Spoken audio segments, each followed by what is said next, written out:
I would like to propose to the entire left that we stop using the term gun control.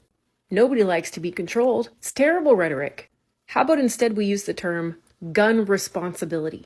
Make politicians come out and say, I don't believe in gun responsibility. They're not going to say it because you can't say that and sound sane. After the horrible massacres that took place in Buffalo, New York, and just this past week in Uvalde, Texas, where so many innocent lives were taken for absolutely no reason, over Memorial Day weekend, there were 14 mass shootings recorded, meaning four more people were shot, and that took 9 lives, as well as over 60 people being injured.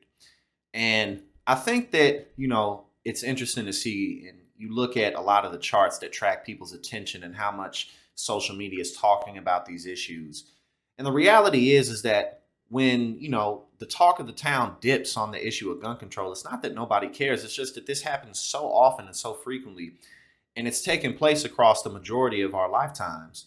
Ever since I've been growing up, even before the talk of mass shootings was as popular as it is now, we grew up around that just in our backyards every day.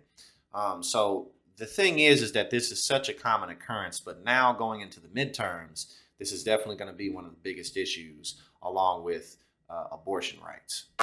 I live in a rural place in a purple state, and I know people who feed their families through hunting. As much as leftists like me don't like to admit it, there are millions of conservative gun owners in this country who believe in gun responsibility. They don't want anyone to get hurt. And as I'm sure you all have seen over the past weekend at the NRA conference that Trump spoke at, where he was, talking nonsense, talking about our schools need to be hardened, and basically, just making our schools basically like prisons all over the United States, like they are in a lot of inner city areas, which wouldn't work. But let that alone. Let's not forget that no guns were allowed at the NRA convention. The organization that invests so much money into politics, that keeps our gun control legislation at a complete standstill in the Senate.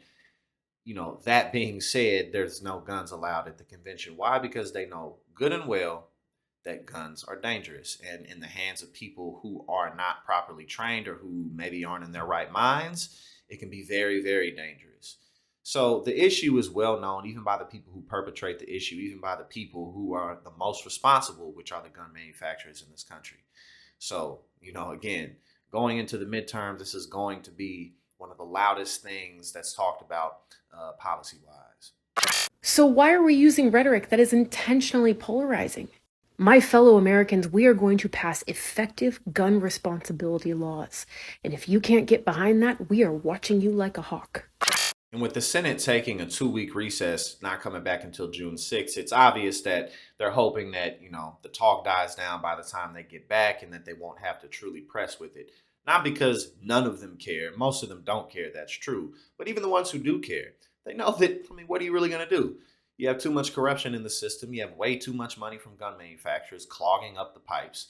And what can really happen?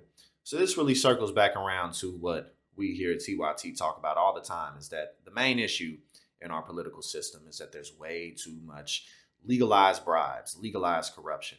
There's way too much money coming from corporations, specifically through super PACs, that really don't allow for good and responsible legislation to be passed on gun control or pretty much anything else.